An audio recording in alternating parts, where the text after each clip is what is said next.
The United States is stepping up its opposition to Israel's plans to launch a full-scale assault on the city of Rafah in southern Gaza. President Joe Biden now saying that he would not send certain weapons to Israel if it invades population centers, and that he regretted that Palestinian civilians had been killed by U.S.-made bombs. Israel is pressing ahead with its strikes on Hamas in response to the October 7th terror attacks. A limited operation just short of an invasion. That is what US officials are calling Israel's actions in Rafah. This footage released by the Israeli military on Wednesday shows troops pressing forward with its offensive on Rafah. Israel says it's part of its campaign to eliminate Hamas. We are continuing on our mission in Rafah as part of the war aims, because the last four battalions of Hamas are there. We will destroy them. Israeli forces have ordered the evacuation of more than 100,000 Palestinians from parts of Rafah ahead of its operations. They've been directed to places like Mawazi, where a squalid makeshift tent camp has been set up. The UN says the site isn't ready to shelter people. The Israeli military has closed the Rafah border crossing. It now controls all routes in or out of Gaza. In response, Israel's closest ally and main military supplier, the US, has paused some weapons shipments. It's also reviewing other military aid, as Secretary of Defense Lloyd Austin told lawmakers at a hearing that was briefly interrupted by pro-Palestinian protesters. We're going to continue to do what's necessary to ensure that Israel has the means to defend itself. But that said, we are currently reviewing some near-term security assistance shipments in the context of unfolding events in Rafah. The United States is still pushing for a ceasefire deal. Hamas agreed to a proposal from Egypt and Qatar this week, but Israel says its demands have not been met. Now that Israeli forces have entered Rafah, hopes for a potential pause in the fighting are hanging in the balance. Let's take a closer look at the situation in Rafah. We have Sam Rose with the UN Relief Agency for Palestinians, UNRWA, joining us now. Thank you so much for taking the time. It's really stay or go. This is a tough decision that people in Rafah are having to make once again. Can you tell us a little bit about what you are seeing there? Yes, absolutely, Claire. Thanks for having me on. I mean, the situation in Rafah today is as difficult as it's been since the 7th of October. People are faced with constant shelling, constant bombardments. It's a very distressed, a very vulnerable population, both inside and outside of the evacuation zones. We have about 1.5 million people inside Rafah. We estimate that 100,000 of them have already, up to 100,000 of them have already moved, given what they're experiencing. So a very desperate situation, a very scared, a very vulnerable population. And just for some clarification for our audience, Israel has said that it's evacuating people in the eastern part of Rafah. Can you tell us, are people staying put in other parts of the city for now? Yeah, absolutely. I mean, Israel has declared an evacuation zone of about 100,000 people.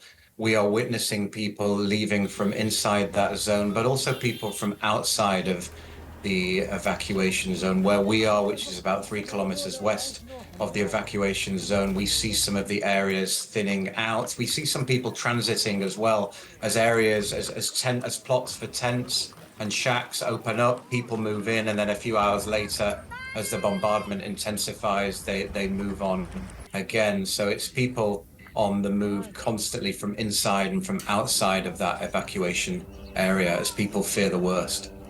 I want to ask you about the conditions in the places they're heading, some of these, what Israel calls humanitarian zones. Is it clear from what you're hearing whether there is, in fact, enough shelter, food and water for people when they do arrive there? No, there is not enough. The conditions are atrocious. The conditions are squalid. There are essentially 2 areas that people are being told are safe areas. These are Mawasi, the sand dunes, essentially, that aren't fit for human habitation. There's no ability to access water, sanitation. You can see the clips on your screen right now. These are desperate areas. The other areas that people are being pushed or told to go to Khan Yunis, which has been subject to an intense and savage bombardment over the past several weeks. People there going back to the bombed out ruins of homes and buildings faced with a high risk of unexploded bombs, unexploded ordnance. So these are the choices that people are facing, or they stay where they are and they risk what they've seen happen in other parts of Gaza repeatedly over the past 7 months. Now, just before I let you go, I'd like to get a quick update on the aid situation. Israel says it opened the Krämer Shalom crossing on Wednesday, and UNRWA initially said that it couldn't receive aid there because of continued bombardments in the area. Is that still the case, or are we now seeing humanitarian aid entering there? That remains the case in relation to Rafah and Krämer Shalom. Absolutely. The crossing, the Israeli side of the crossing was open on Wednesday, yesterday, but it wasn't functioning. No ability for UNRWA, the largest agency, for any aid agencies to enter that area and bring those supplies out. And two real reasons for that. One are the security conditions on the ground. This is in the midst of an intense military operation, so just the practicalities of doing that, very, very difficult. But the other one, and a point I'd like to leave you with, is in relation to fuel. No fuel has come into Gaza since the weekend, and without that fuel, we simply wouldn't be able to move those goods around. But more importantly than moving the goods around, it's our ability to power water wells, hospitals, electricity for health centres and generators. So no fuel, no goods coming into Gaza, unfortunately, again today, at least not through Rafah, Krämer Shalom. Sam Rose, thank you so much for that update. That is Sam Rose with UNRWA. Our correspondent in Jerusalem is Tania Krämer. We heard there about a suspended shipment of weapons. President Biden saying he'll stop sending weapons to Israel if it launches a full-scale assault on Rafah. How's that being received where you are? I mean, this has been very closely watched here, and one well-known commentator here wrote in one of the main newspapers that this is, it just shows the magnitude of the crisis between the two countries. Now, in general, Israelis see that with a bit of frustration, because they say it should not be Israel that is not getting the weapons, but it should be all directed, at Hamas. They should be the ones being sanctioned in a way. And also it is seen, of course, that this might create problems for the negotiations that are ongoing in Cairo, as it openly questions the relationship between Israel and the United States. Now, we've been hearing about this particular shipment. We're talking here about 3,500 bombs, heavyweight bombs, among them these 2,000 pounds or 900 kilogram bombs that are not to be used in such densely populated areas. And that is where apparently now the United States, they are drawing the red line.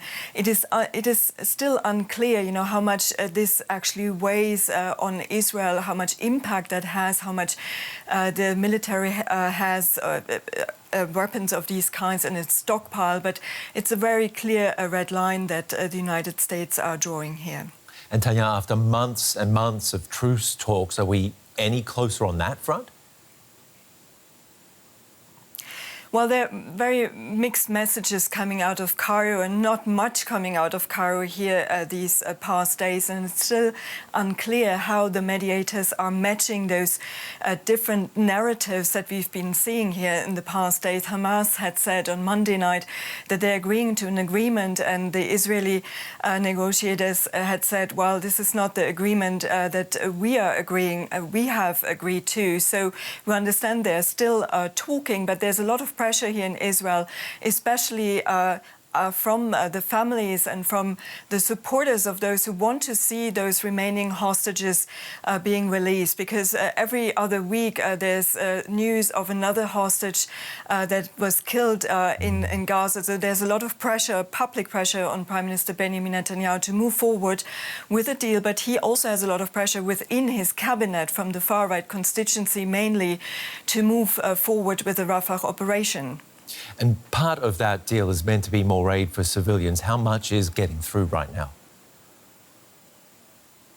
Well, the situation is unbearable for people. The Israeli army had ordered people in the east of Rafah to evacuate already on Monday, and we understand that many thousands of people are on the move, also those who are not in these areas, because there's fear that this would, this operation would widen to other parts of Rafah. What has happened also in the north, you see heavy air bombardment and then tanks are moving in. We're hearing from aid agencies that already, fuel is not coming in as Rafah is closed. There's also a big question mark about what's happening at Krämer Shalom, the other crossing with Israel that had been closed after a mortar attack on Sunday, but had been reopened officially, but aid agencies saying nothing is coming in. So for people there, it's a very, very desperate situation.